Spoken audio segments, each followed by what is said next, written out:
Hello and welcome to the part 3 of Penacony Act 3 in our time story.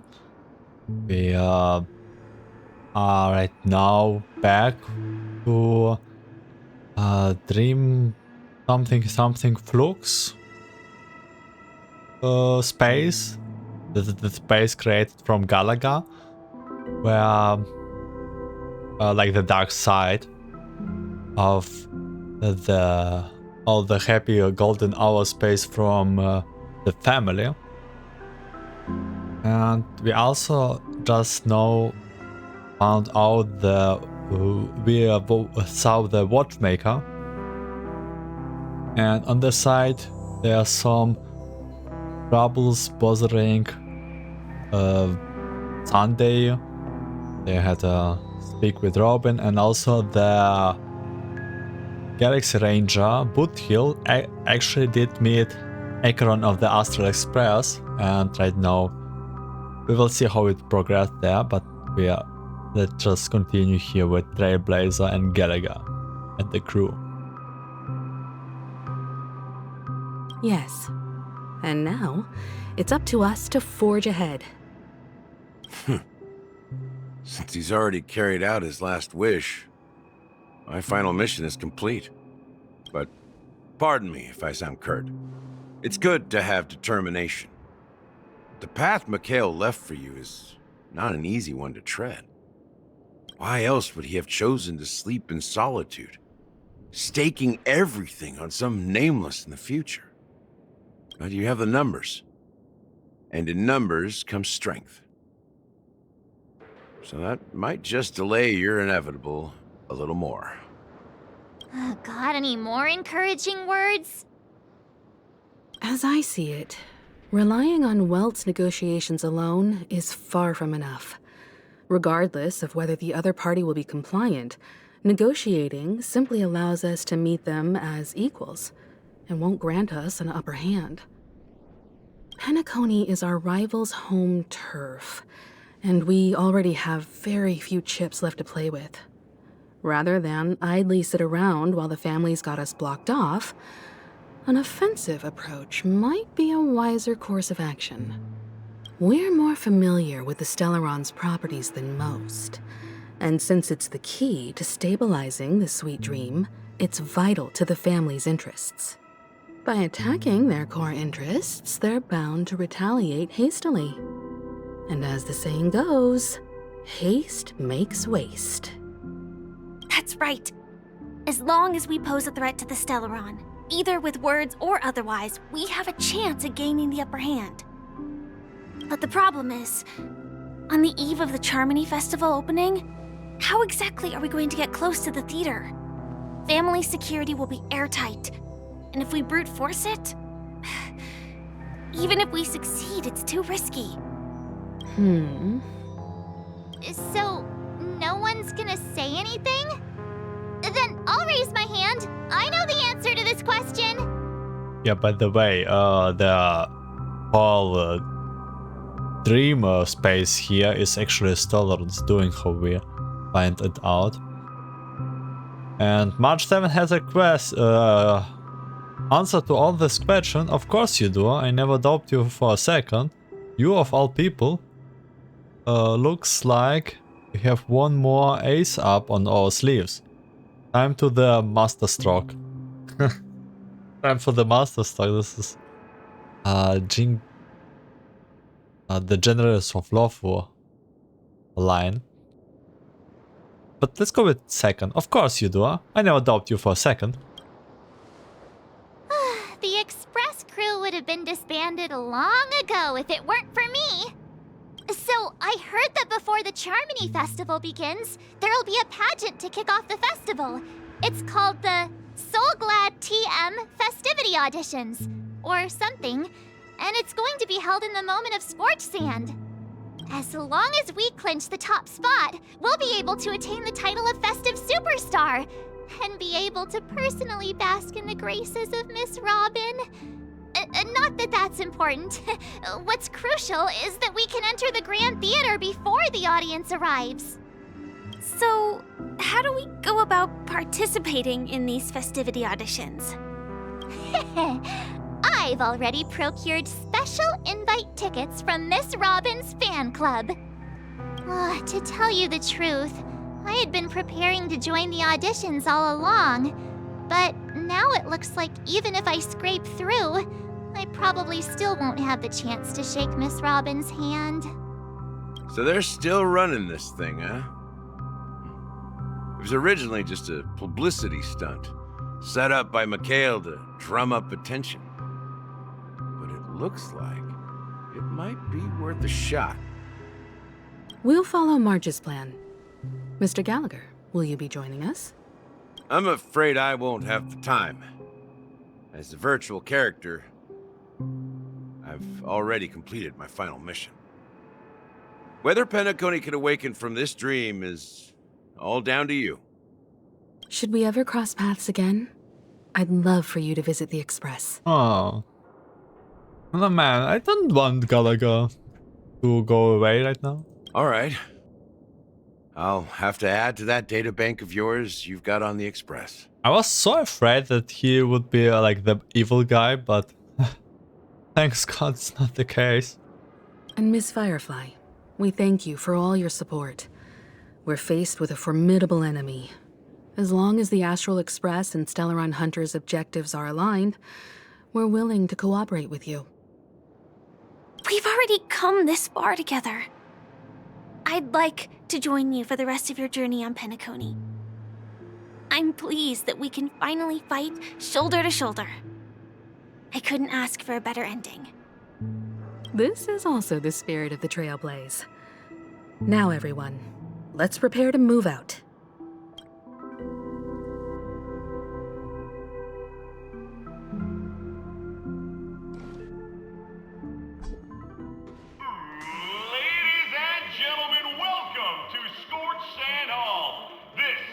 Challengers thrive and dream chasers shine, all under the watchful eye of the entire universe. If you have ambition, dream, and the drive, dear friend, the next superstar of Penacony's Charmony Festival could be you!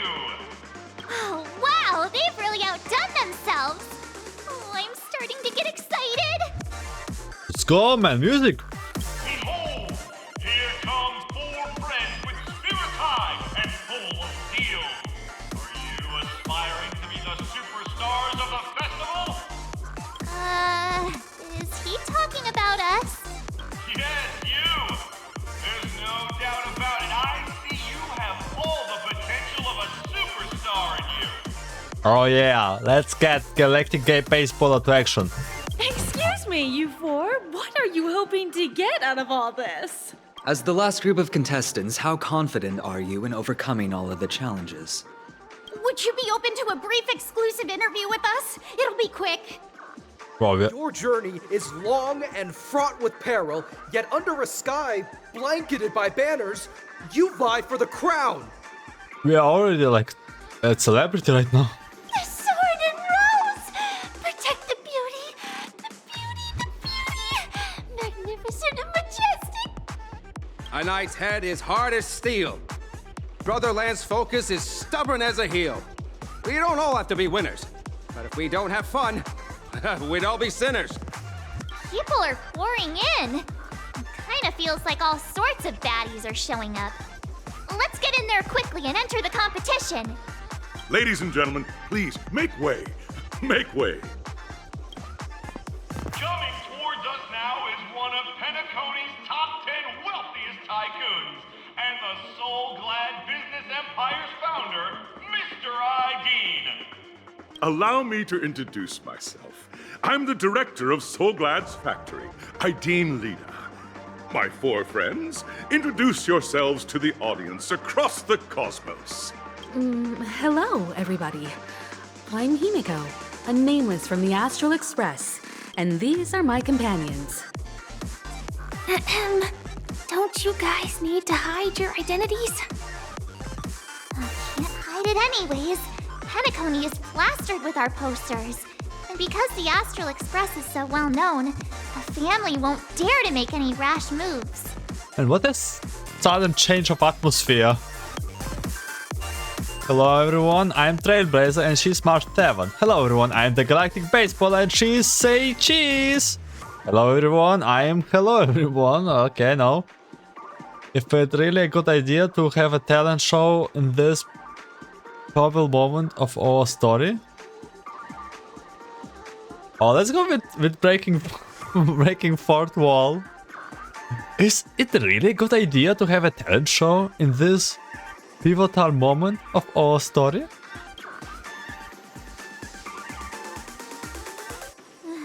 Given the situation, this is our best hope. Let's just get it over with quickly. Hello, everyone. I'm March 7th. I'm an ordinary girl who loves adventures. Hello, everyone. I'm Firefly. I am also an ordinary girl who enjoys adventures. Hey. So it's a bunch of nameless guests. This final face-off is bound to be spectacular. Time is precious. My 4 friends, come with me. Grab a bottle of SoulGlad and make your dreams a blast.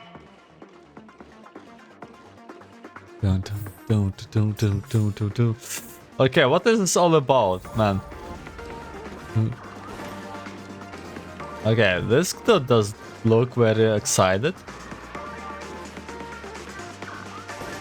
Da, da, da, da, da.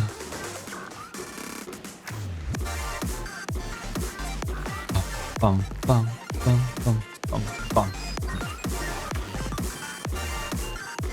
This place is buzzing. Let's say it right. loud. This venue is a miniature representation of that time known as the era filled with boundless possibilities. Is it even on the map? Okay.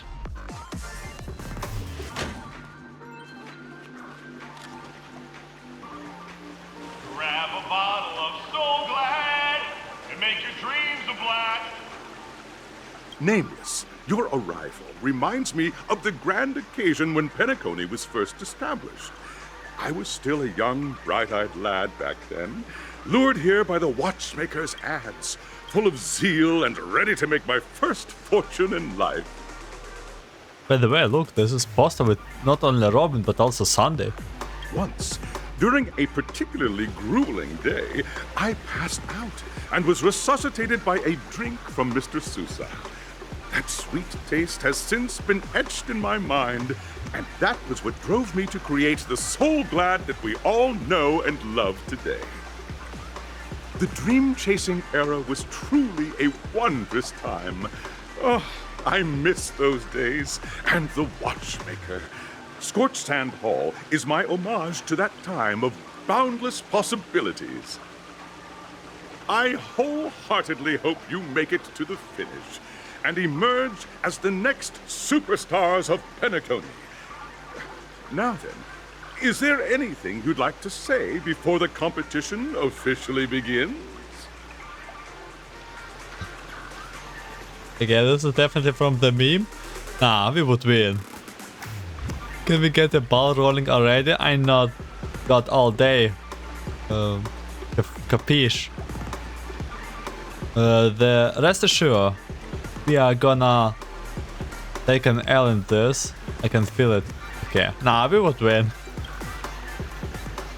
Haha, that's the trailblazing spirit.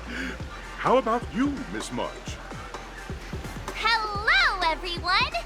Next up, get ready for the Mega March 7th adventure, where I'm going to break the speedrun world record!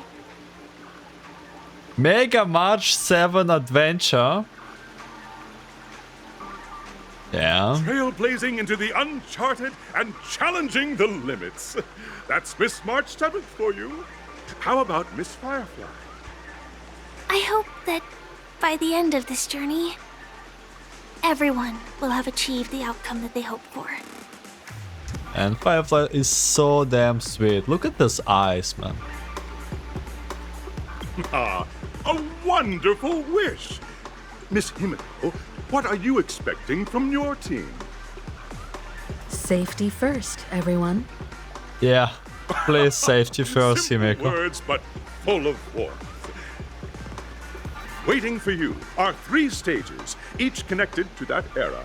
The first 2 stages offer 2 distinct paths to choose from, with unique challenges on each route.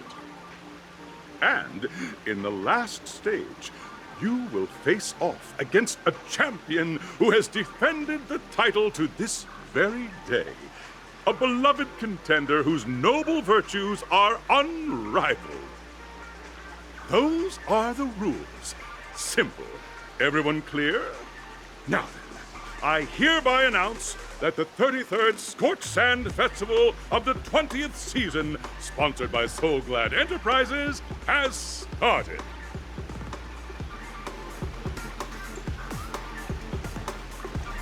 Everyone, as the Charmony Festival is drawing closer, we must reach the end as quickly as possible. Factoring in efficiency and safety, splitting up into 2 groups is the best choice. March and I haven't known Miss Firefly for too long and aren't overly familiar with her. It'd probably be better if the 2 of you paired up. Fine by me. Yeah, fine by me Let's too. do it. All right. I don't have a problem with that. Oh, enough chit-chat, let's do this. Why we have always like 4 options right now? Tell you what, now I get to pair up with Firefly and there's no catch. There will be a show-in with me around. Hold up. Has any of you ever bothered to ask me for my concern to this? Let's go with 4th option. Hold on. Has anyone bothered to ask my concern about this? Time's ticking. Just listen to the grown-ups. Wait, well, technically you are all of the grown-ups, I guess. We'll split into the assigned groups then. Let's not waste time. Okay. So, what do I do here? Welcome to the first stage of SoulGlad Enterprises' 33rd Scorched Sand Festival of the 20th season, Dream Play Fantasia.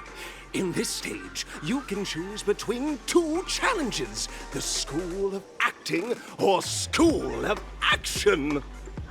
In the School of Acting challenge, you have to complete 3 performances from 3 scripts and move the panel judges. In the School of Action challenge, you have to defeat 3 groups of enemies convincingly and reach the end. Now, make your choice.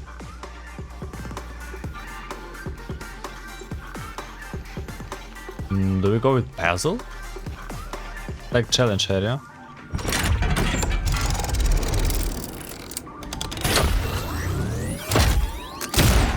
Oh my god.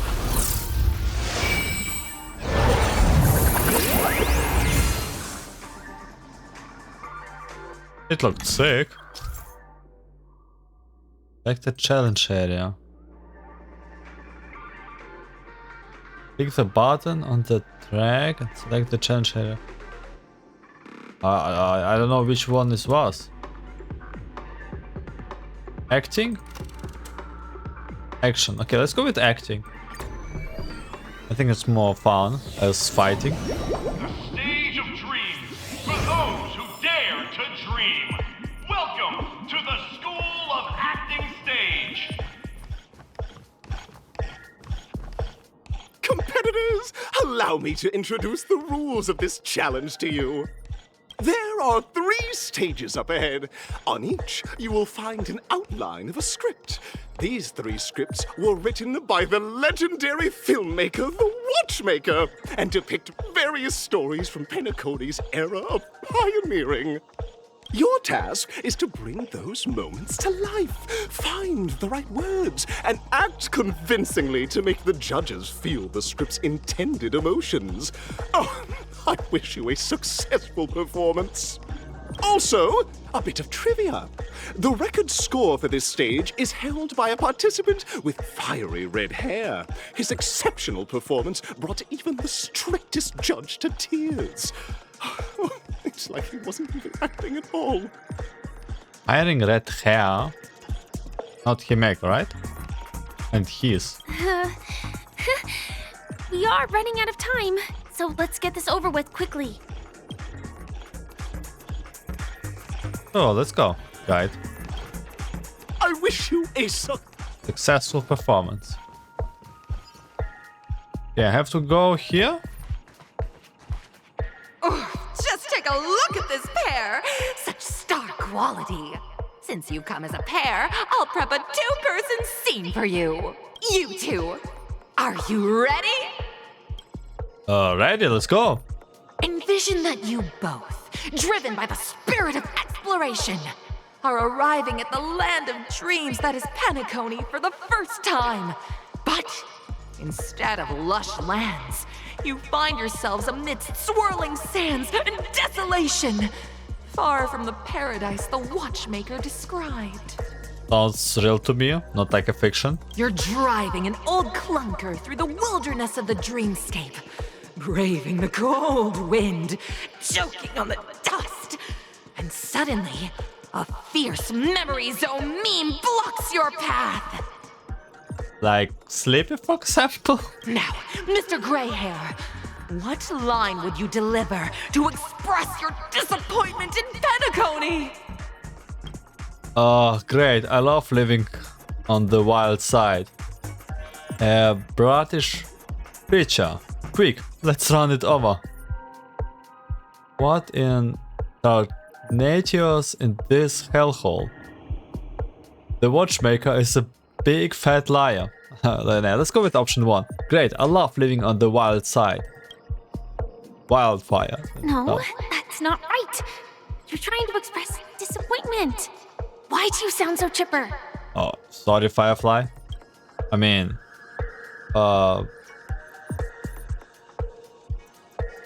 what in Tarnatius is this hellhole?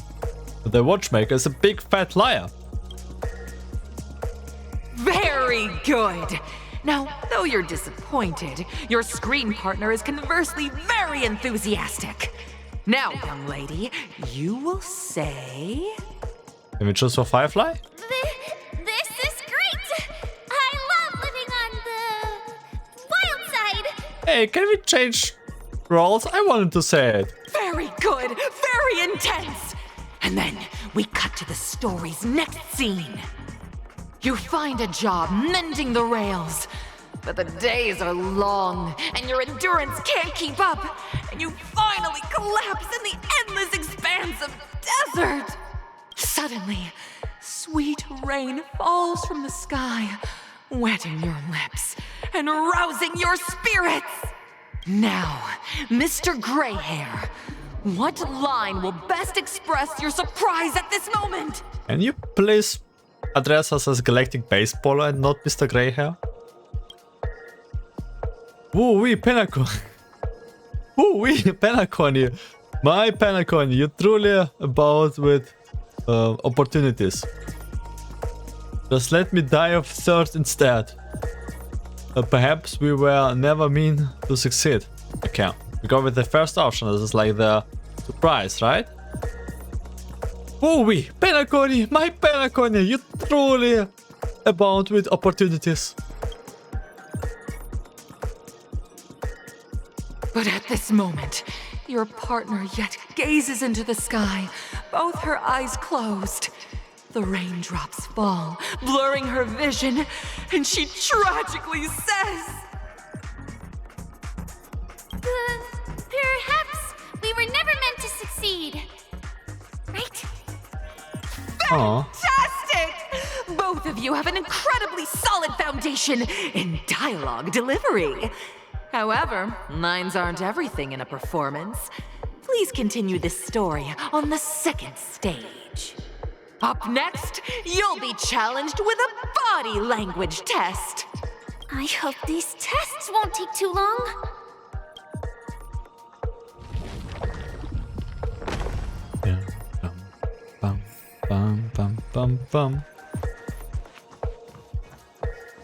Body language test, okay. Here, you two are required to skillfully utilize body language to portray the story context I've laid out for you. Picking up from where we left off, a heavy downpour saves you both stranded in the desert. This rain quenches the anger in your heart. You look to your companion, now completely devoid of fighting spirit, wanting to comfort her. At this moment, what should you do to make her laugh? Pat her hair, tell a dad joke, stand up and prepare to move out. Make her laugh? Oh, I don't know. Dad joke? I mean, I don't think that pat her hair will make her laugh. Roll around in the sand, maybe. Stand up and prepare to move out. Unless something funny happens, let's go with option 4. Roll around in the sand.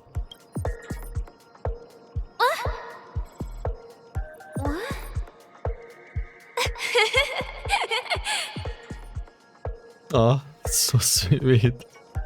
Right answer. Your companion sees you rolling about in the sand and thinks about the arduous obstacles along this journey. She can't help but let loose a laugh, rekindling hope in her heart. And so this girl... I'm gonna get back on my feet and keep moving forward. This is so sweet. They're like literally preparing us for Firefly release. A tug at the heartstrings. The story continues to develop. The heavy rain leads you both to sense a business opportunity. So you start venturing into the umbrella industry. But just as the business begins to pick up, competitors start flooding the market with low-priced goods, squeezing your market share. You have no choice. The goods you stockpiled at high prices have to be sold at a loss. This is a pretty self-destructive move, which drives your business to the brink of bankruptcy. At this moment, what would you, who refuses to admit defeat, decide to do? Leave dejectedly, get on my knees and grovel, stand up and smack the table. Smack up and... Yeah, if I'm not wrong, the stand up and smack the table makes the most aggressive and...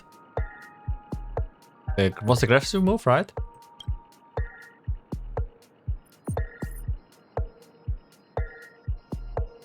You slam the table and rise up. They think you will back down.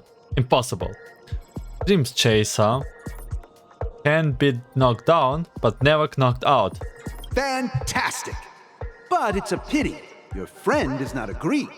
Seeing that you're up to your eyeballs in debt, she sees nothing but despair in her future.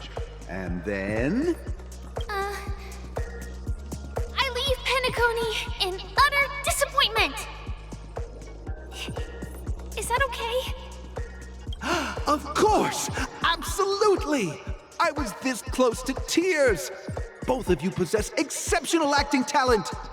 However, the true test is yet to come. You're about to encounter the harshest judge this show has ever seen. You'll need to rely on perfect performances if you want to win them over.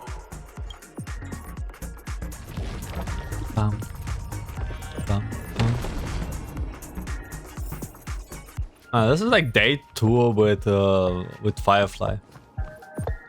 Second date. Okay, final stage. Welcome to the final stage. Actually, all the scenarios that you previously encountered were all from the film Once Upon a Time in Dreams. 2 companions arrive on Penacony with nothing but a dream. Their desire for achievement is met with continuous setbacks. Ultimately, one continues on, despite spiraling into debt, while the other concedes defeat and leaves. Many years later, their paths cross once more in the thriving Penacony. Yet, they refuse to acknowledge each other because... I become a bit short, but she ended up destitute.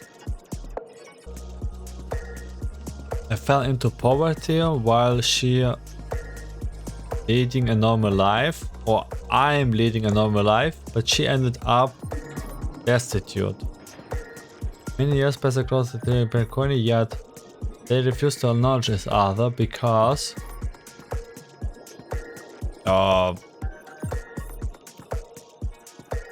I fell into poverty while she leading over life. Okay, let's go with the more humble option, the second option. Against the backdrop of a revitalized Penacony, the joy of reunion mixes with the sorrow of past separation, the awkwardness of being strangers, and the shyness of a long-awaited encounter, all converging at this very moment. Give it a shot. Try and convey this bittersweet scene to me. Bring it to life with precise and emotive acting. Is this ever going to end? I know! Why don't you try that clockwork thing you used before? Clockwork? Just clockwork and the strict judge? I see. Strict judge. Your performance is far from satisfactory. Activate clockwork. She's calm. What would be better? Angry? Happy? Sad? Let's make sad just to break her in tears. Cut! Huh? We haven't even done anything! It's so touching. Yeah. Your portrayal outdoes the original. It's simply beautiful. We have passed the test. We ought to hurry up. Stellaron is at stake. Many actors depend on emotions to move people. But your performance depicted a grief so profound it brings tears to one's eyes. And even reminds me of my past. You pass with full marks. That was too easy. Oh my god. Collect? What is it? Oh. No business like show business, I guess. Congrats to both of you for clearing the stage, but more importantly, are you having fun? Fun is more important than success. Look at the time! You finished much faster than that red-haired contestant did.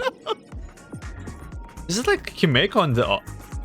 But why is it male? I thought this is like Himeko's doing. That red-haired contestant.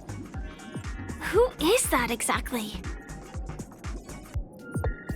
Maybe I only have like... Oh, Luca or... What was his name? The Night of Beauty got that guy. You'll find out eventually, but only if you clear the next test first. Welcome to the second stage of the 33rd Scorched Sand Festival in the 20th season, sponsored by SoulGlad Enterprises. Gunfire time! You have the option to choose gunfire and undergo Brother Hanu's trial, or time, where you'll face Clockies' trial. I will definitely face Clockies' trial. And now, make your choice! Yeah. But is it here we can put out his name. The kind of... Yeah, Argentia. Oh, Argentia. Yeah.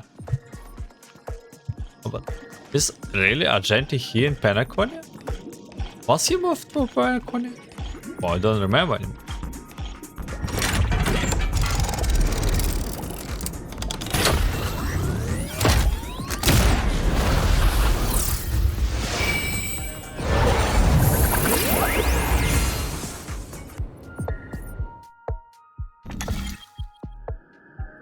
Okay, we choose time the trial. I like those puzzles way more. Dear friends, welcome to the wonderful world created by the Watchmaker. Awaiting you up ahead is the titular character from the beloved Clockie animation, Clockie!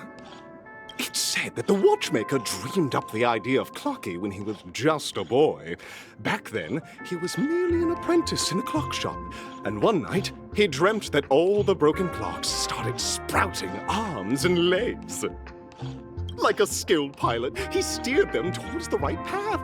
As a classic figure who grew up with many, Clockie truly shaped a generation, solidifying the Watchmaker's pivotal role in popular culture.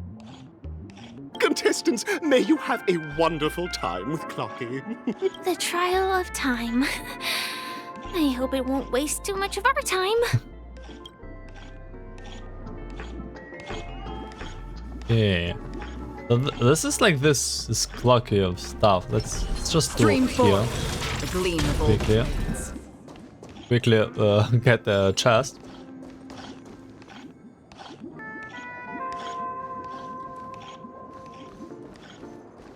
Okay, I see a big chew. Am I just a failed experiment? That statue. Did it just speak? Probably. Investigate. Am I just a failed experiment? I'm just an expendable failure of a clock, aren't I? This is some Clockie with depression. Hello, I would like to play Dream Space Ticker. So this stage is required us to cure this thing with a whole therapy session now. We have got an urgent matter to attend to. Can you please let us pass already? Hello, I would like to play Dreamscape Ticker. Play?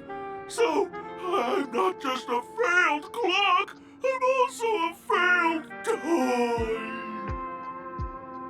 Okay, looks like we did make it a little bit worse. You guys are just like the other challengers. You want to enter my inner self? Then please be my guest. But you won't find anything worthwhile. I'm just a failed piece. See? I'm just empty inside. Tick-tock! It's time for me to make an appearance! How come you are here too? Clockie? I can also see him. Is this character part of the show? In Dreamville, Clockie is everywhere and can do anything! Like, right now! I could solve this problem with your big ticker pal, Tick-tock! I can't believe it's actually Clockie! Why would you come and visit a failure of a clock like me for no reason? You see, we're all clocks. We're family. I want to help you be happy! Tell your pal Clockie what's troubling you. I came across a startling revelation yesterday. Apparently, Dreamscape Ticker isn't the same as Clockie at all. It's just a discarded prototype from Clockie's early development. Please, just leave me be, Clockie. I just don't know how to face you, because I'm just a failure. Oh dear. Seeing it like this is utterly heart-wrenching. But fear not. We're here to help it rediscover the missing parts of its inner self and guide it out of despair. Aww. I guess even troop members can experience existential crises. Oh, you don't know. There's like literally a bartender event about existential crisis of troop members. Don't worry, miss. I've already pinpointed its missing parts. Over here, my friends! Better use that hamster ball knight speed! Okay, Clocky, let's go. By the way, I already saw... Oh. Here's one of the missing parts. This must be one of the missing parts. A single part of a lost heart that was fell into an existential crisis. They say that Dreamscape Tika isn't the same as Clockies at all. Just a scrap early Clockies prototype. Big Tinker needs! That's great! We're here! There's a missing part on the opposite side. But how do we get over there? There's also a dream side left here by a Dreamweaver. We're running out of time. We'll have to use it if necessary. Ah, here's this. And I find this puzzle is one of the most confusing puzzles. But most confusing puzzle is definitely with multiple rooms.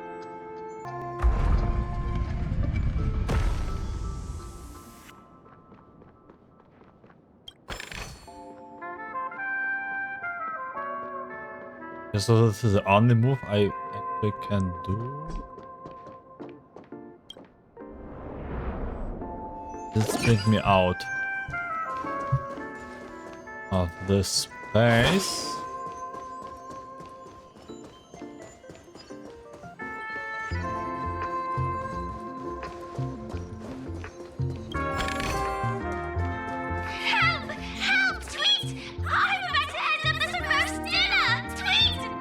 Let me just... Tick-tock! Do I hear someone calling out for help? Tweet! Help, help, help! Tweet! This man's body is boiling hot! Tweet! Is anyone there? Tweet! I can't take it anymore! Tweet! I thought it was a chip or not tweet. Oh dear! It's an origami bird! What's it doing in beyond Overcook's tail? Is that Clockie? Tweet! Please save me! Tweet! I'm being roasted alive! Tweet! A roasted bird? Oh! This is horrible! Let's save it! Quickly! Sure, let's... Pum. Again? Oh, I'm missing one member. Feeling spiffy? A blade knows no mercy. The fight is set. Oh, that was close. Another blood debt repaid. So let's put this different team.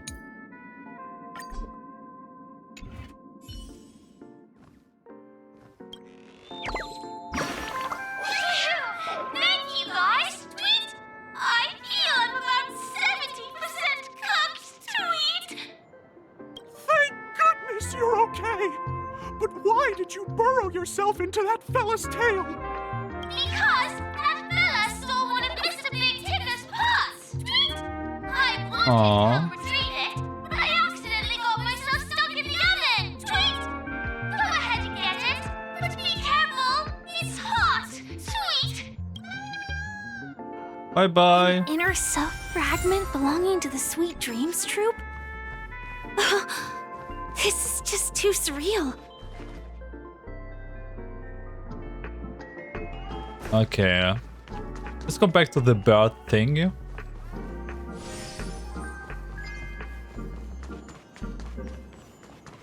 I guess this one?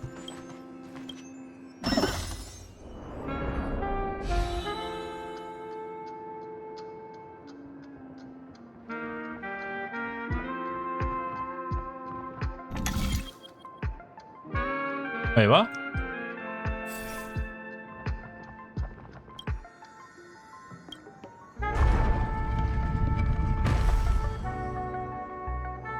Okay, good. And now we go... Activate you, probably?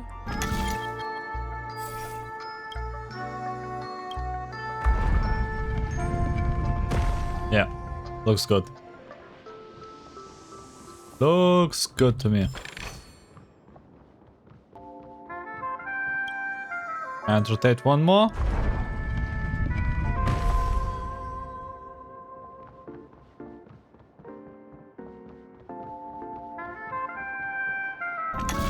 Ah, I've skipped pressing R.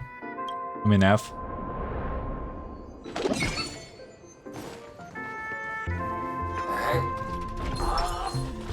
Stream forth the gleam of old. Guys, what are you here up to?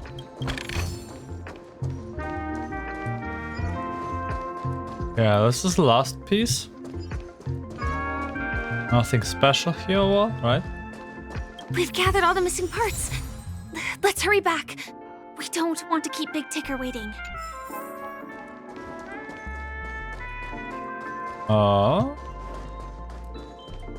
Can we go... Can we take this as a way back?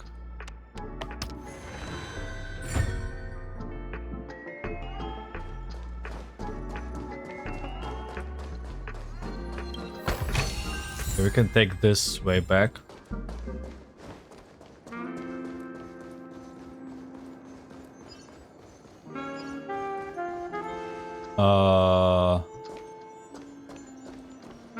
I probably need to move that platform back again.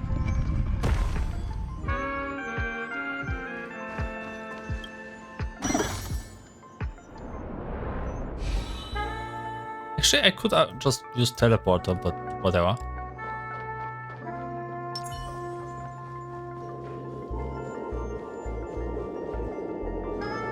What is this?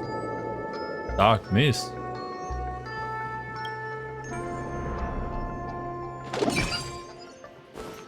Oh, that's the enemy. Stream forth the gleam of old blades. Sorry, nothing personal.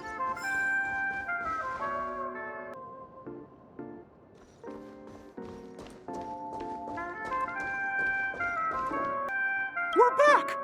As long as you have these, you'll be able to find closure. Tick-tock! There you go. Wow! This sudden surge of joy! It's working! Tick-tock! Next, we just need to enter its emoscape, help connect its pathways, and we're done! Wait, emoscape? Did you always call it emoscape? Okay, I like these puzzles here. Well, the first one is easy. Then we have to connect the ways here.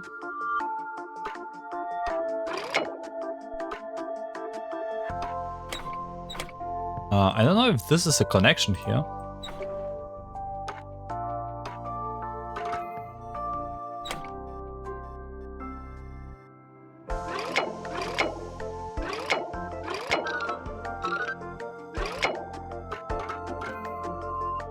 This is also not a connection.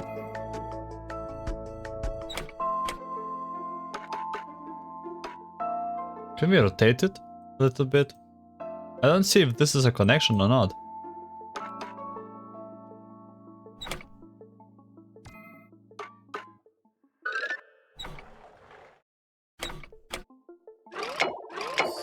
Okay, it is a connection.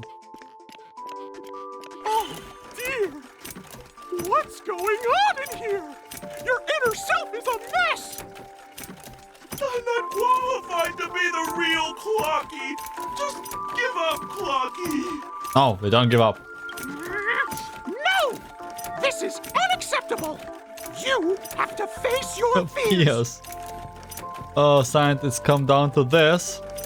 I will have to use clockwork.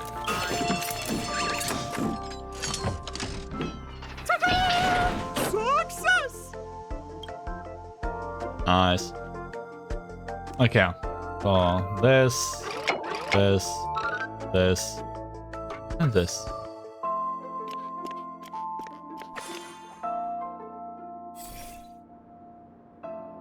Oh, thank you, Clocky. If not for you, I'd never be able to connect with people like this. You helped me find myself again. No problem at all. As the guardian of Dreamville, it's what I'm here for. Tick-tock! Oh, my friends, you still have other important things to do, right? Go forth, my friends. When the moment comes, all the Dream Tickers and I will cheer for you. It's all done. Victory's in sight. Let's head to the final stage. Go.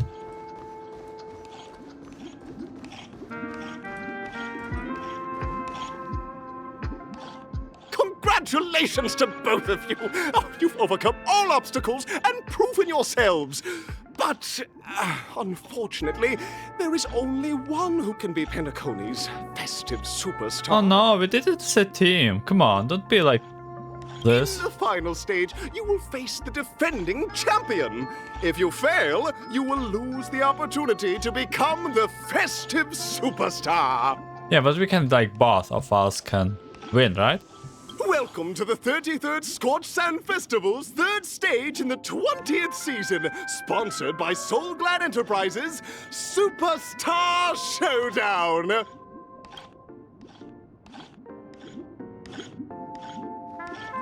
Okay, I swear, the red-haired contestant is probably Argent. Look, it doesn't make sense. Or maybe a new character.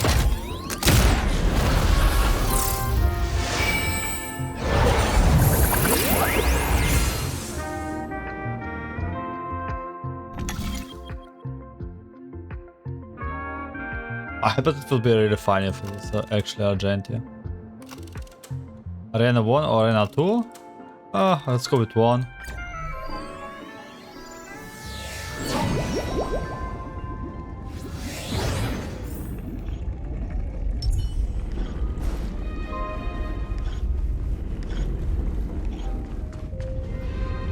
Yeah, this is Argentia. No way, I think I just saw someone. Someone extraordinary. Superstar of the showdown. And we meet again, man of the hour.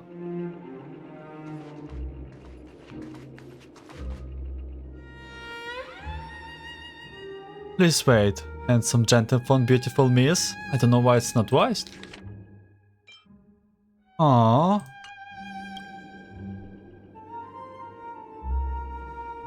That's a glorious light of beauty. I never thought I would see you again.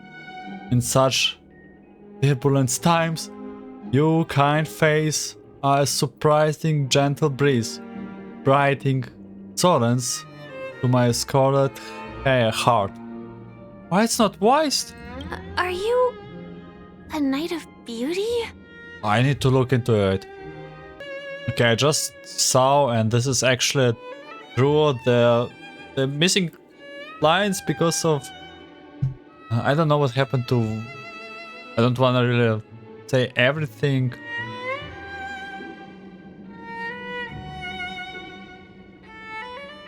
I don't want to say anything that the internet said, but as a fact, his voice, in English voice right now, missing. So, Sage, I really wish to hear him, but okay. So the red-haired contestant was you all along. Would you be participating in the Charmony Festival as well? So the red-haired contestant was you all along? You have already heard of my humble title elsewhere? I'm deeply honored. Upon hearing of the impending festivities, I command the one and only to bring me to Penacony with full haste.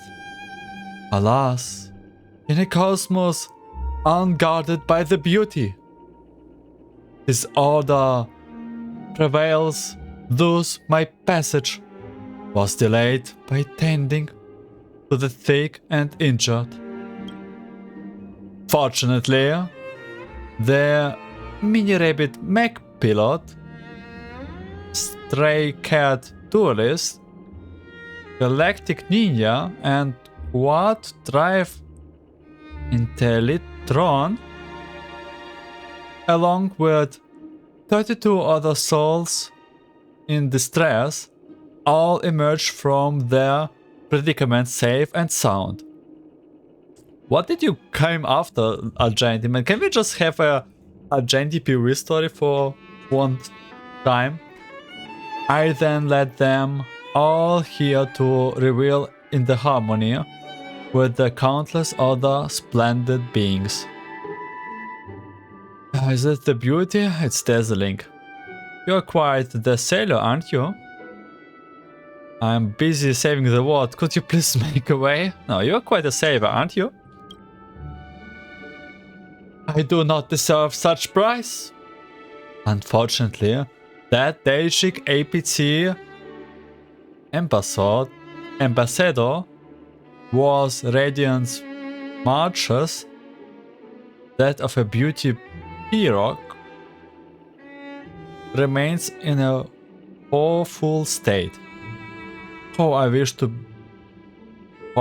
he could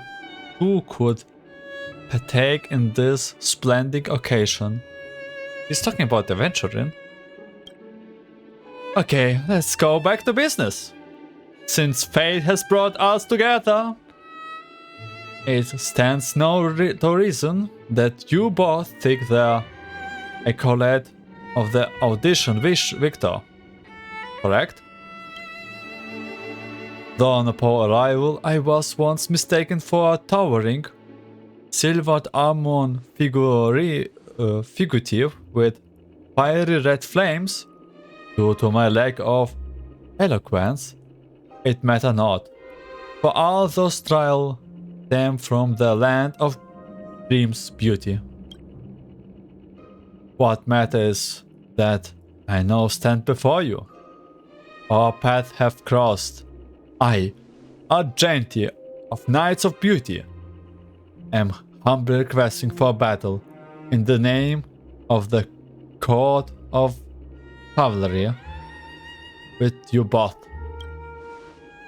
If I am fortunate enough to emerge victorious, kindly grant me passage to the crown of victory and recognize that. Idrila, the beauty, is the most peerless beauty of all them. And again, as typical for Gantry, we fight them. This symbol of pure. An elusive foretelling. And I don't have any. Memories are beneath the waters lies an endless abyss. Free will on the still waters of oblivion. That's enough. I have come so far. Something. Didn't get the voice line. Beautiful. Truly a captivating contest. It is though you that I realize, to uphold the honor of Idrila, I must further hone my skills. What a beautiful lesson indeed. Go forth, my dear friend. Beautiful miss, the audition crow is yours to claim. I shall remain here, gazing from afar as you bask in the limelight, joining the audience in offering you the most heartfelt cheers and applause. We don't have much time. May fate allow us to meet again, Knight of Beauty.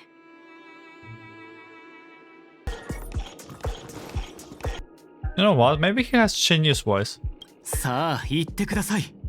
チャンピオンの座はあなたたちのもの。その手で勝ち取った栄光を味わうのです。Okay, at least we hear something from him in this part.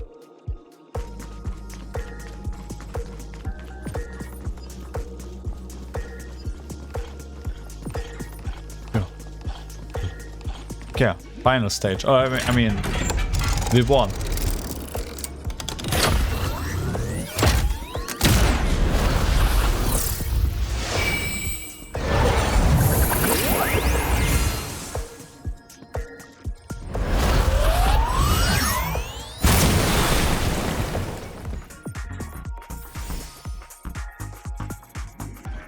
Pass through the path of the superstar. Congratulations to the Galactic Baseballer and Firefly on becoming this Scorched Sand Festival's champions!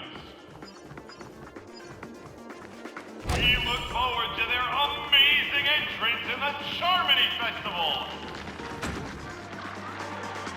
Let's give a round of applause to our aspiring young guests.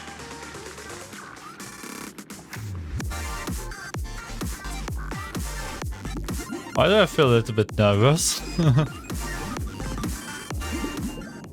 Maybe what if it's all a trap? Congratulations to the both of you on becoming the festive superstars of this year's Charmony Festival. Before I, on behalf of the organizers, extend my sincere congratulations to you, wishing you joy under their radiance. Sunday? Point at the Grand Theater. What are you doing here? You already worked things out with the Dream Master? All I get are sincere congratulations. Where are my stellar jades? Hey, wait, you already done talking with Dream Master?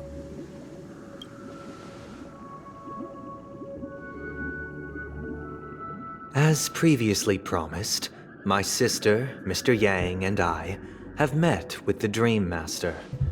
We delved into the truth about Penacony and its Stellaron, and have come to a consensus. Why didn't we hear anything out of it? Why did it happen off screen? Both I and the Oak family cannot acquiesce to your request. Hey, what? Just as expected. We acknowledge the perspective of you, Nameless. Penacony does require change, but not as you propose. The planet of festivities cannot and will not revert to a place characterized by chaos, disorder, or anarchy. Okay, did he betray us? Where's Robin and Welt? Through your journey of overcoming obstacles, you must have glimpsed the essence of that era. The vulnerable ruthlessly eliminated, equality non-existent, common folk living precarious lives, eking out a dreary existence. Ultimately, only heroes like yourselves manage to achieve success. But I would dare ask, if you did not possess the special status of having a Stellaron, and you were but an anonymous and frail member among the masses, which Penacony would you prefer? A dystopia for the survival of the fittest, or a sweet dream paradise for all? There's nothing wrong with being the fittest. A sweet dream paradise doesn't sound too bad. I don't know. Why are you asking me? True, I don't know. We just have what we have. That's not the point. Don't let him mislead you. Mr. Sunday, even if the members of the Oak family can't fully agree on what to do about the Stellaron, now's not exactly the time to be holding an extensive discourse about Penacony's past and future, is it? The Stellaron issue concerns the life and death of everyone on Penacony. If anyone has a better suggestion, the crew is more than willing to listen. Also, it'd be best to tell us the ins and outs of that meeting. This way, we'll at least know what Welt and Miss Robin are dealing with, and the reason why they failed to make our appointment. Ah, Navigator. That is precisely my intention. With all present, let's begin by discussing the details of that meeting. Let's talk about our tribulations and choices, our ideals and beliefs, and our final course of action. The only path to take.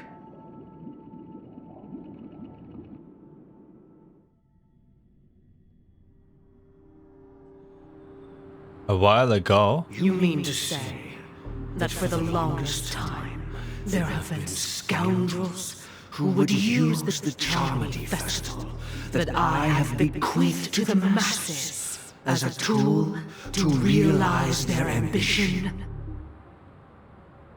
Indeed, Dream Master. Once the Charmony Festival begins, the Stellaron's powers, along with the song, will be broadcast across the entire planet of Penacony. And then everyone in their dreams will be unable to awaken. This is indeed surprising to me.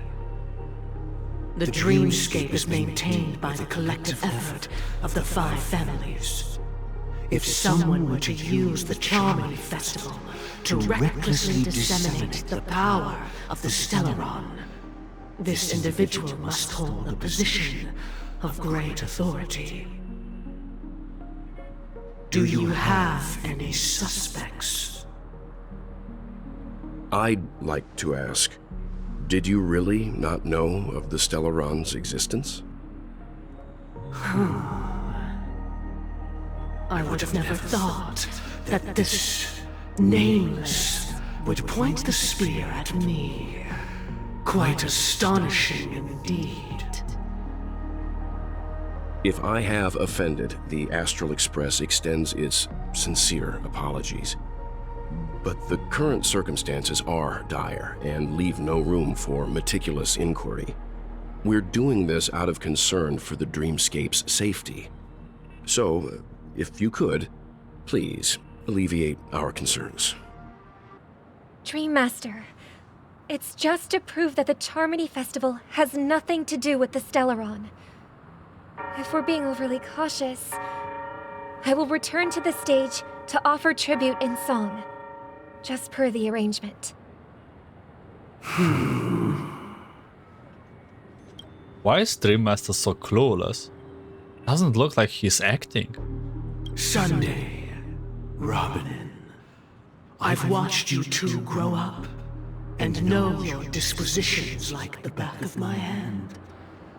Both of you, right now, can surely be lauded as their most devout advocates. I already know your resolve. The magnitude of this matter is enormous and cannot be taken lightly. Since Mr. Yang has asked with such earnestness, I will personally respond in kind.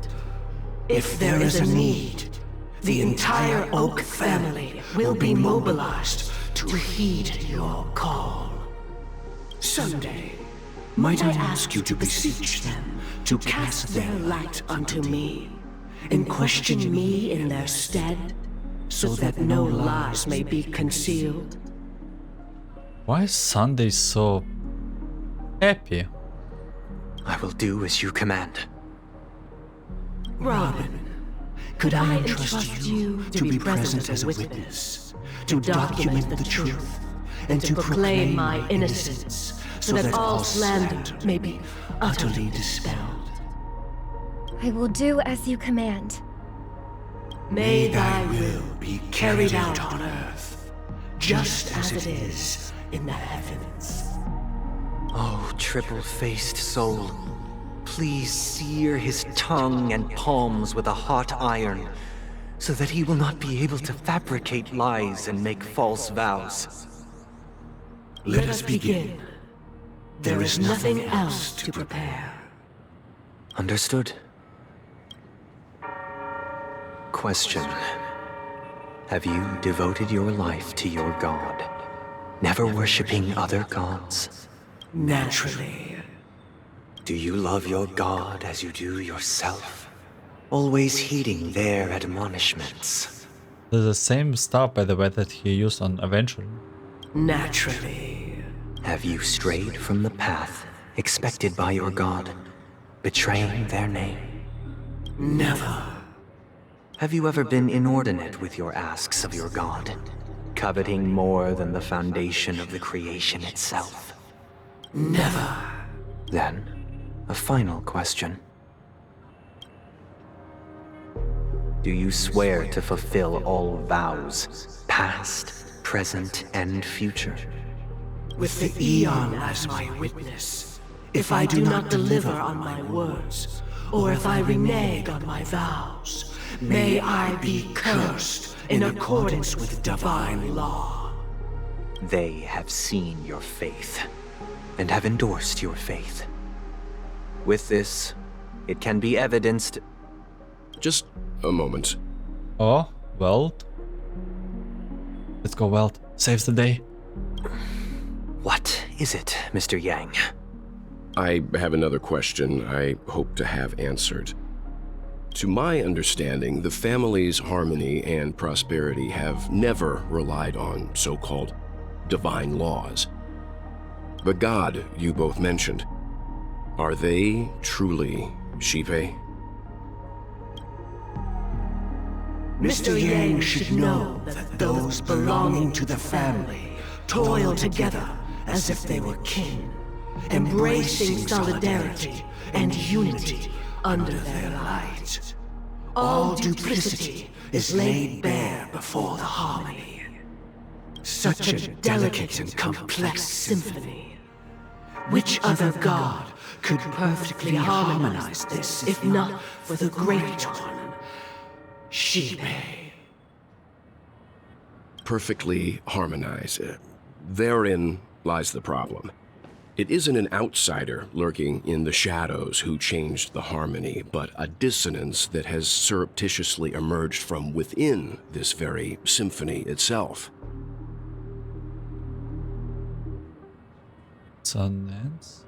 In the distant past, there existed an Aeon. With one flick of the wrist, they crafted the laws of the cosmos. Their followers formed the Beyond the Sky Choir, spreading solemn and reverent hymns throughout the universe. Later, they fell. The route traversed by this Aeon clashed with the harmony, ultimately being absorbed and fused into it. The chorus that once reverberated across worlds fell silent, and when it echoed anew, it was transformed into the hymn of harmony.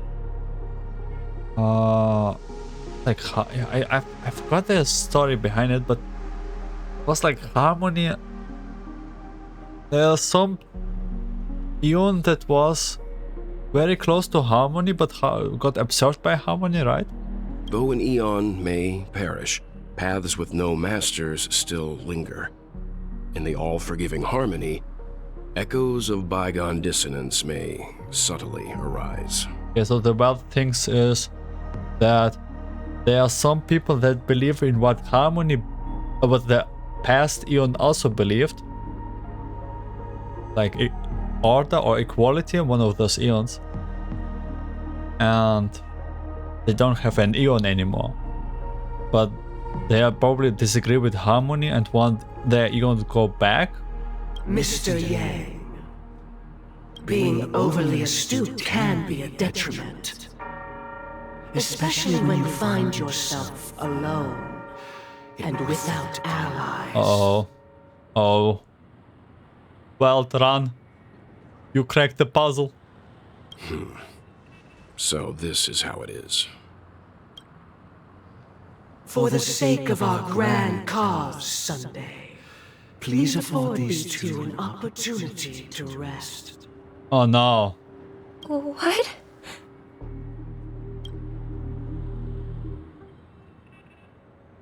No.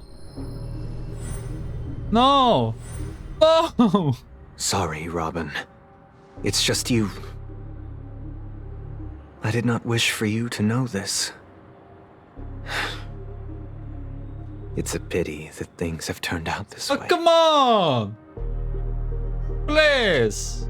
Are you under the same deck as Dream Master? So, this is the true reason I can't sing? The shadow that envelops Penacony is actually... We were never children of the harmony. Our ideal paradise could not have been crafted by Shipe. True bliss can only be guaranteed by the one who transcends the many.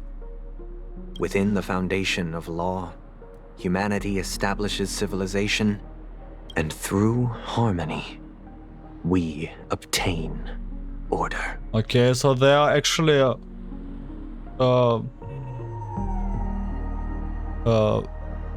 Path Rider of Order.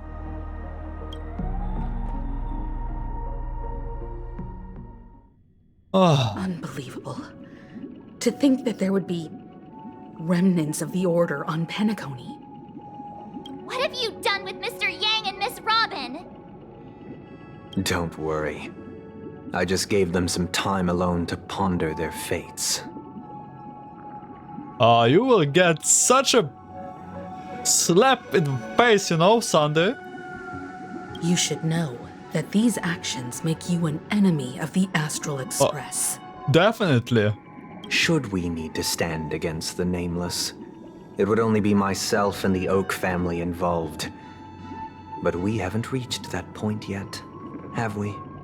Your efforts for the justice of Penacony are evident to everyone, and have been widely observed.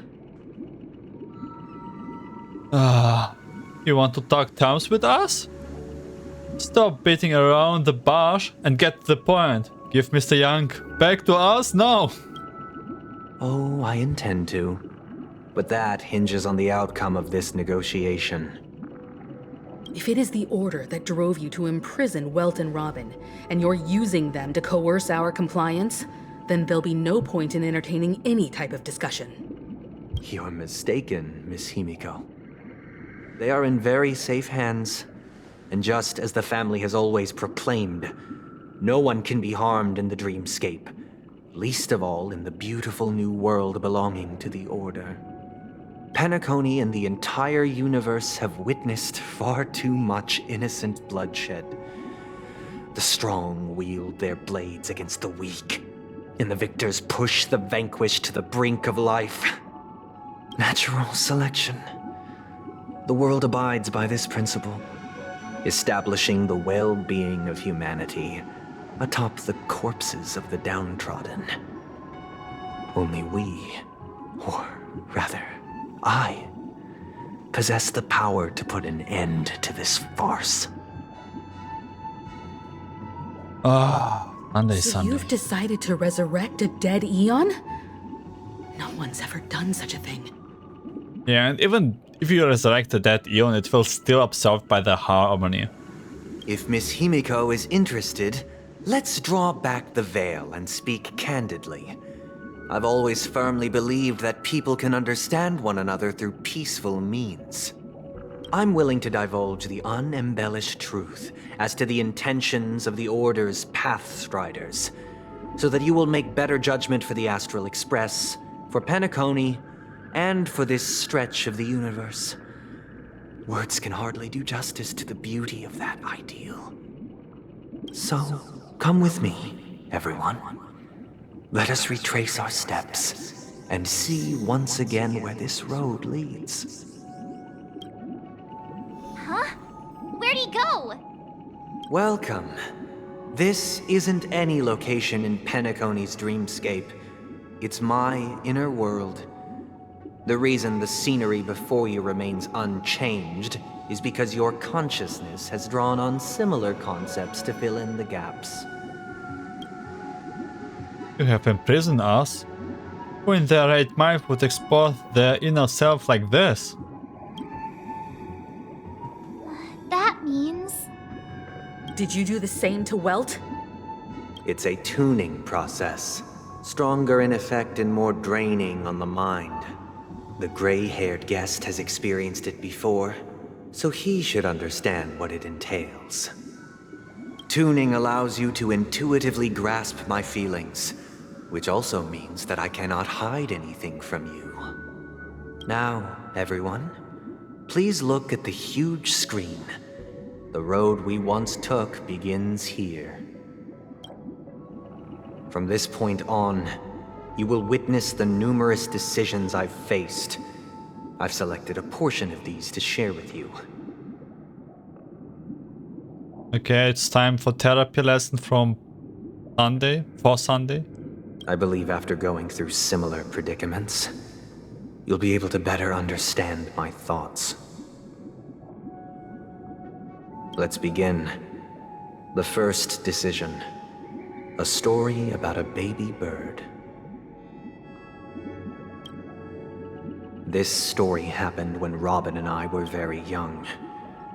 We were victims of the Stellaron disaster, and the family's Mr. Gopher Wood who would later become the Dream Master of Penacony, saw that we siblings had no one to turn to and took us in. Later on, Robin and I lived a time with nary a care in the world. One day, after dinner, while my younger sister and I were lounging about in Mr. Gopher Wood's yard, we spotted a fledgling Charmony dove all on its own. That baby bird was tiny. It didn't even have all of its feathers, and it couldn't sing. When we found it, it was already on its last breath, having fallen into a shrub, probably abandoned by its parents. We decided to build a nest for it right there and then. However, thinking back, that winter was unusually cold, with fierce winds at night in the yard, not to mention the many poisonous bugs and wild beasts in the vicinity. It was clear that if we left the fledgling in the yard, it stood no chance of surviving until spring. So, I suggested we take it inside, place it on the shelf by the window, and asked the adults to fashion a cage for it. We decided that when it regained its strength enough to spread its wings, we would release it back into the wild. The tragic part, something that we'd never considered, was that this bird's fate had already been determined long before this moment. Its destiny was determined by our momentary whim. Now, I pass the power of choice to you all. Faced with this situation, what choice would you make? Stick to the original plan, and build a nest with soft net where the Charmony dove fell. Or build a cage for it, and feed it, giving it the utmost care from within the warmth of a home. So it's Sunday's or Robin's choice. I eagerly await your answer.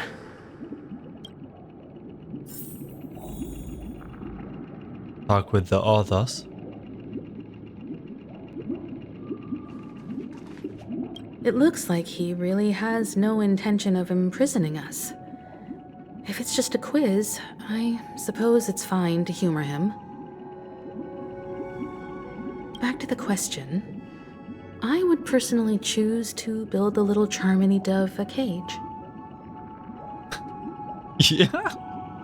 No special reason. I do think that a fledgling should have the right to fly into the sky. But if it can't even live to that point, then there's nothing to talk about to begin with. Okay. Firefly. What do you think? I can't decipher his intentions right now, but based solely on that question, I would probably choose to build that dove a cage. Everyone picking cage? Even if I was gonna release it back into the sky, it'd have to be strong enough to fly first. If I left it where I found it, I fear it'd never get the chance to fly ever again. Oh, Marge, what do you say? Marge? That guy just casually throws this kind of question at us? What exactly is his deal? But fine, I'll answer, I guess. If it were me, I guess I'd choose to build a cage for the little Charmony dove. After all, leaving it there, it's bound to get hurt by wild animals or something. And that'd just be too sad. Everyone's saying cage, but Robin didn't say cage. Robin was against the cage.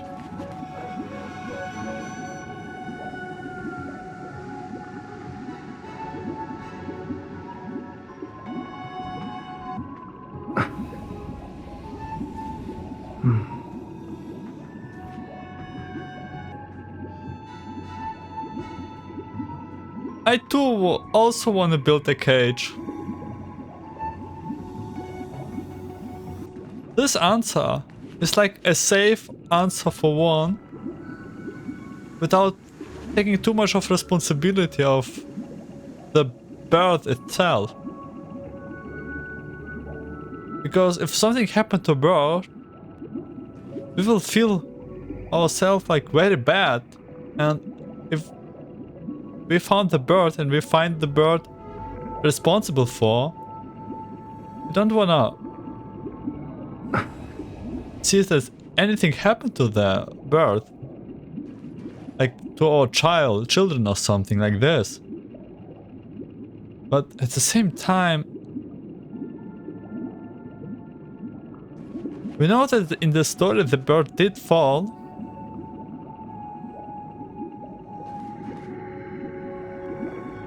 Live in a prison. But, well, humans can adapt. And even a prison can be a nice home, right?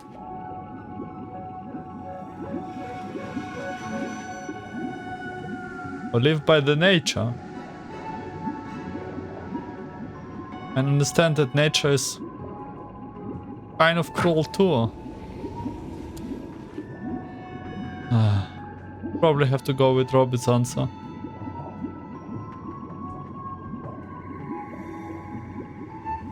There's really no quite a logical solution for this one. But let's just go with the guts. Build a nest on the spot. Stick to the original plan and build the nest on the spot where the Charmery door fell. Makes a decision. Interesting.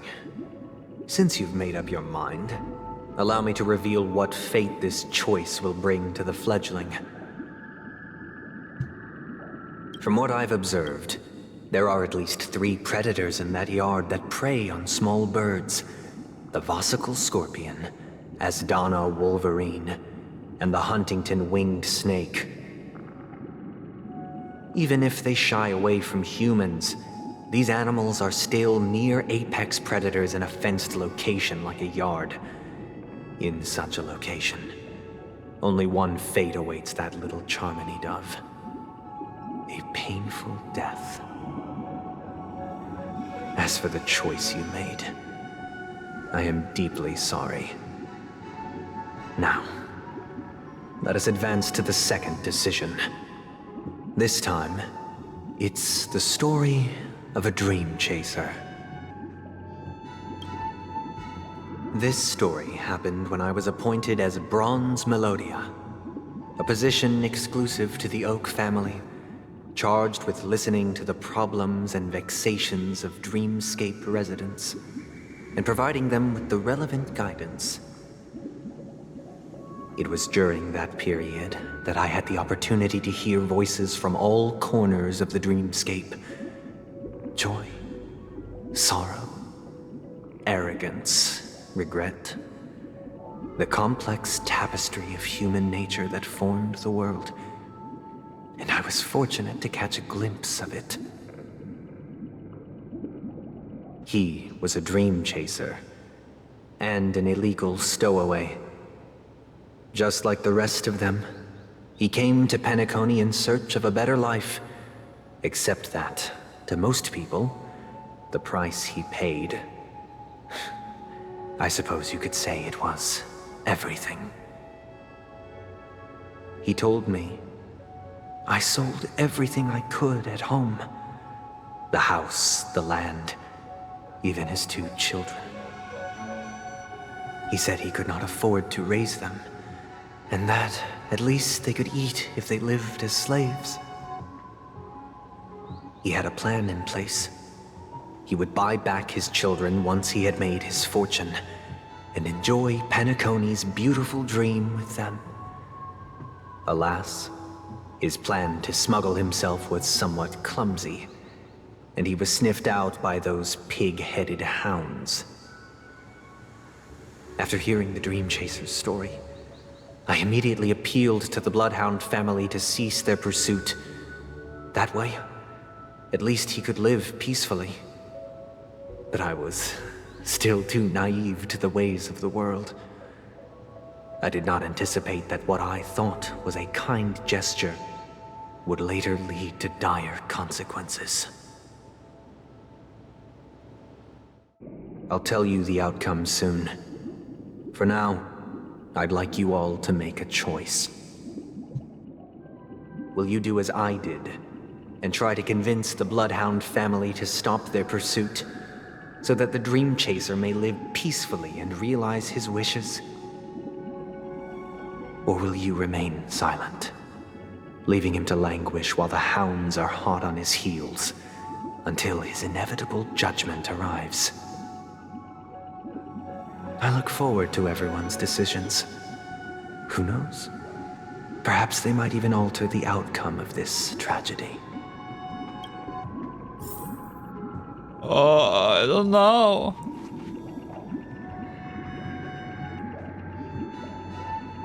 Himeko? A Dream Chaser story. If I acted out of kindness, I would probably ask the Bloodhounds to stop their pursuit and lend him a hand. But what cruel repercussion would this choice result in? I think Sunday must have been deeply impressed by the limitations of the strong defending the weak through this incident. Firefly. This question... Surely it has some connection to the baby bird story. And this connection is precisely the breakthrough Sunday aims to use to persuade us. I'd probably choose to ask the Bloodhounds to cease their pursuit.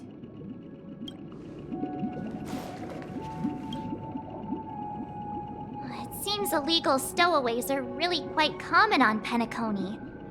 But that guy in the story, I don't think he deserves any sympathy at all. He sold his kids to chase a dream. Even if he intended to go back for them, it's still insanely irresponsible. Yeah, match. With that thought, there's only one choice. Let the Bloodhounds send him back home. This person deserves to be punished. Yeah, I already, when I heard the story, I was already on the side. But yeah, selling his kids is kind of messed up, but did he sell like to the... Who did he sell it? Then again, what should kids do? Man, we just go with options against Sunday.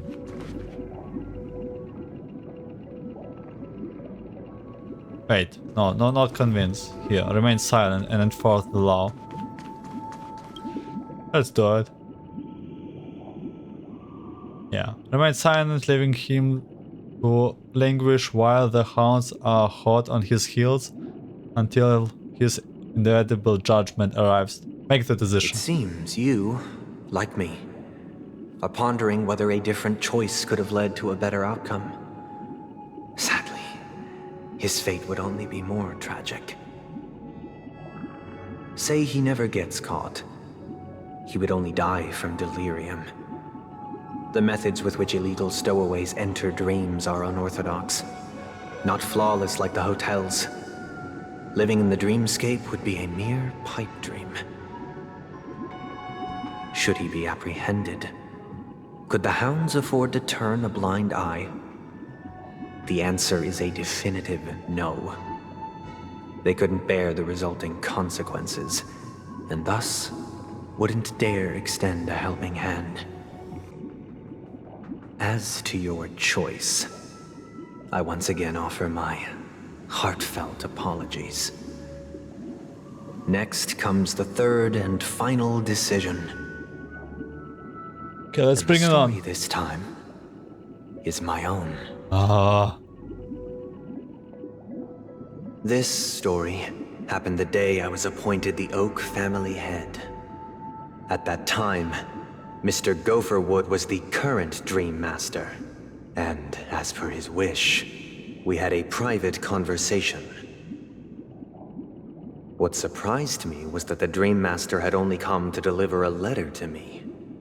He let me read its contents, and it was a letter From my sister. The letter contained the usual pleasantries, anecdotes from her travels. Nothing out of the ordinary. Just as I started wondering how this letter related to our discussion, the Dream Master began to speak. Okay, this is a letter where Robin did suspected evil in the family. Do you know who wrote this letter? My sister, of course. But why would you personally visit me to hand me a letter from my sister containing mere trivialities? To help you grasp the full scope of this issue. Do you know where Robin is at this moment? From what the letter indicates, she must be in Caspelina 8, correct? She's touring there right now. Correct. Has she mentioned anything about a stray bullet? A stray bullet? What?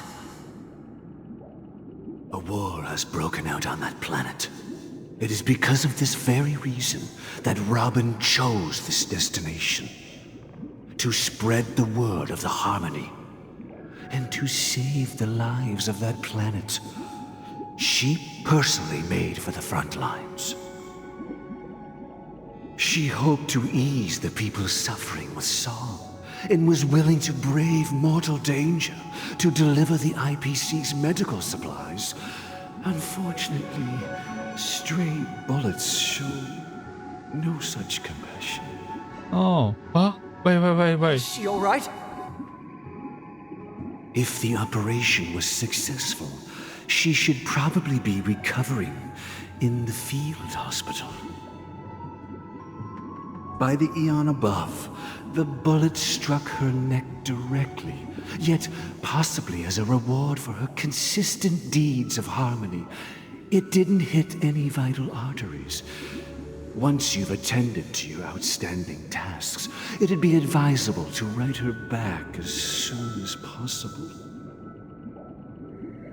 Those damned savages! I'll pack my bags right away. My gratitude for bringing this to my attention, Mr. Gopherwood.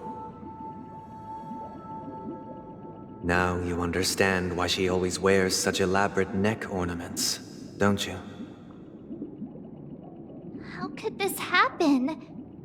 Miss Robin. It's all in the past, so please don't worry.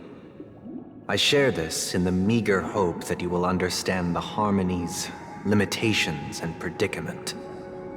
As grandiose as the strong defending the weak sounds, many times, it is nothing more than wishful thinking.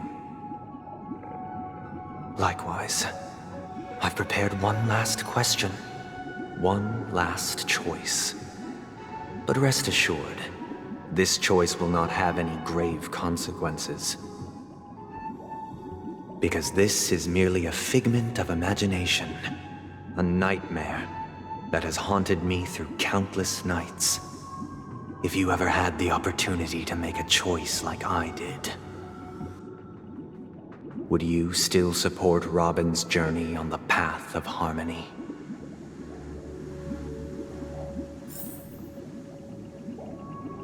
Of course I do.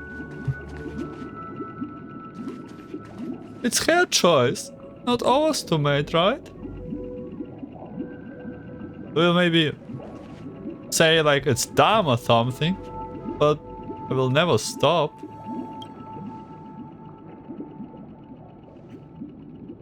I often feel like I've dreamt of similar scenes on certain nights. In the dream, I see blurry faces. I don't know who they are, but I sympathize with all of them, fighting for survival against some unfathomable force. Wait, what? Huh? Is this what you think? Wait. Their confusion and fear are lucid to me. But I also remember They chose never to give up. Just like Miss Robin. If Mr. Sunday's question leaves you puzzled, you should find the answer from your own experiences. With each trailblaze, dangers and tribulations will surely follow. But would you ever back away? Would you stop March and Don Hung from reaching their next destination? I believe you have an answer of your own in your heart. What? Firefly? Miss Robin's courage is admirable. And here I was thinking she was just another superstar celebrity. But the fact that she's also Mr. Sunday's younger sister? No, I doubt he'd wish harm on his own flesh and blood, no matter how grand the ambition. March? I can't believe that happened to Miss Robin. The strong defending the weak is a great mantra, but if I had to pay such a price, I don't know what I'd do.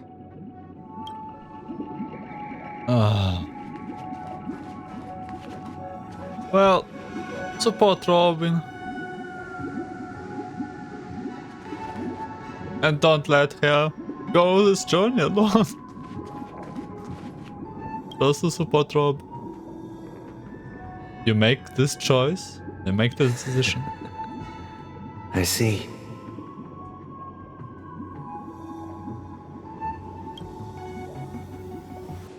I am now aware of everyone's stances. Raising these questions merely serves to illustrate one point. The plight of Penacony cannot be salvaged by the harmony. The true foundation for a sweet dream paradise can only be established through the order where the strong govern the weak. I know the suffering of being tormented, the turmoil of losing your way, how sorrow and even despair set in when matters don't work out.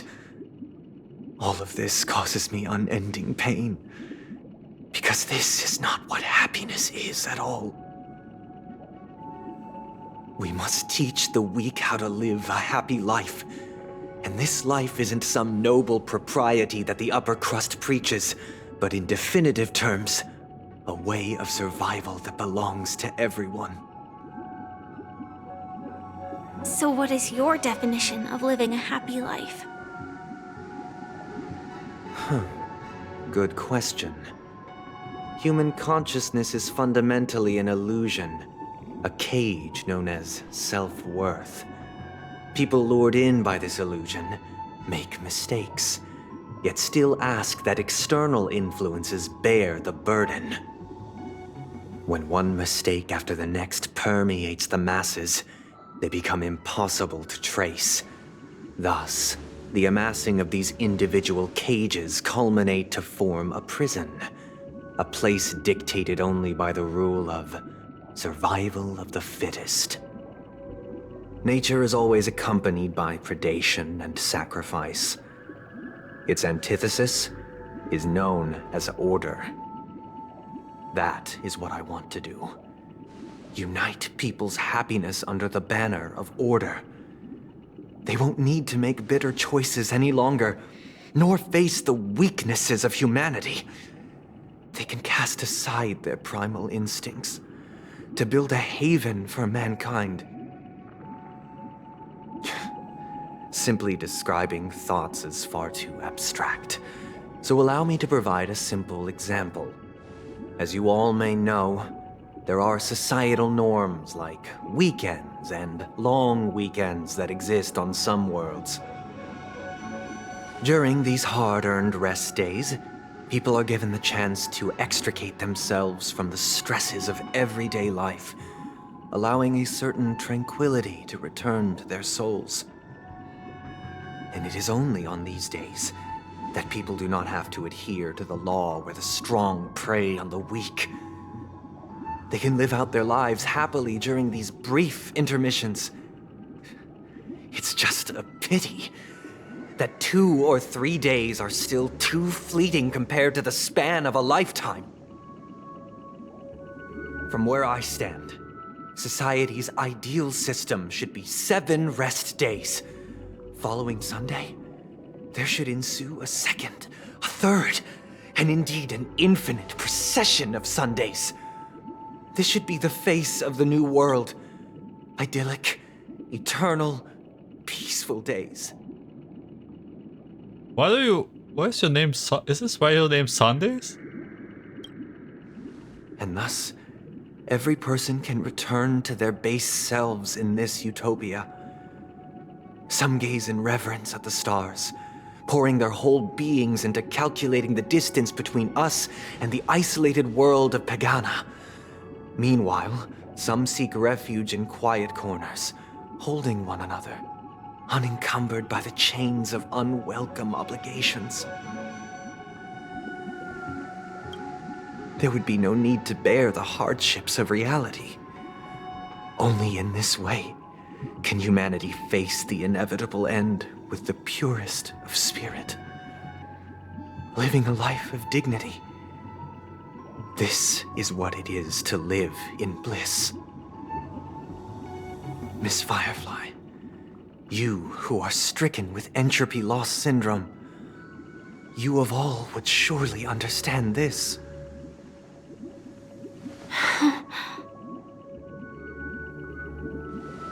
It sounds like a flawless theory.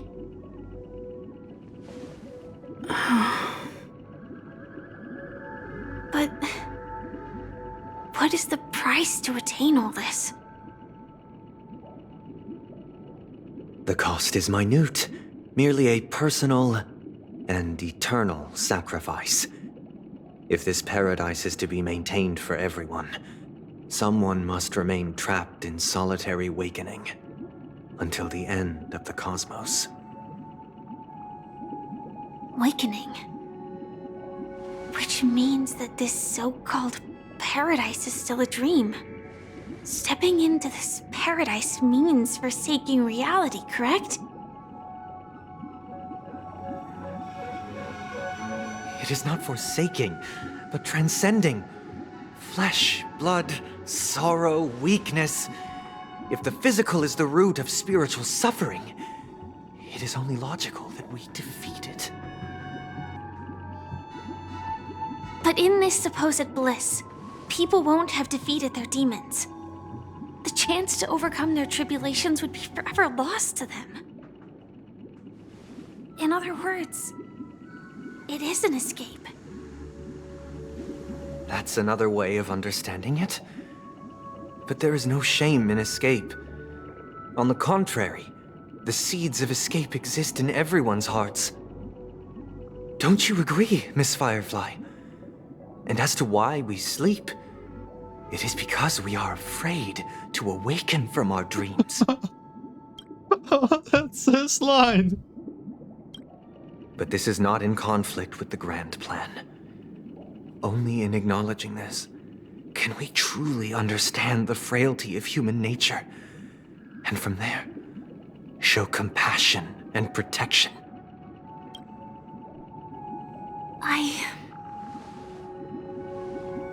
I admit that you are a born leader. Your perspective on humanity brims with pessimism. Yet you express compassion for all, even when your heart pities them. But unlike you, I live for the self. From my perspective, individuals making choices for themselves is their birthright. The want to escape may be innate in the weak. But whether they are weak or not, it is not up to another to decide. Perhaps in your mind, you also view me as weak? Because I don't think so. Since Miss Firefly has said her piece, the Astral Express will also naturally give you our answer. Yeah. Come here so I can Back you in the face. We'll leave it to you. Just as Mr. McHale instructed before. Tell him our choice. Oh. Of course, we are about to go in the loading screen. What is this place? Not long ago. Mikael? Or Misha? Okay. Oh, okay. That's where the part 3 ends.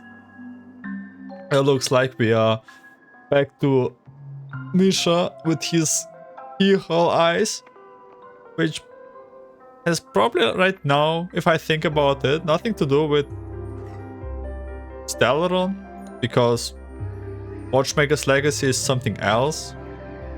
I don't know. Like, all what I was thinking about Misha is like dispelled. There's no Watchmaker legacy, and he's not the Watchmaker because we know it's Mikael. Unless this is like his craft itself, because the names, the familiarity of the names. But yeah, part 3 we played a nice game and were acting, and then found out that there's some order in Harmoning's on the Penacony in Harmoning's rails. Okay. Yeah, we'll continue in the part 4. Yes. Then I thank you for watching. Thank you for listening. I wish you a great day, night, afternoon, and see you in part 4.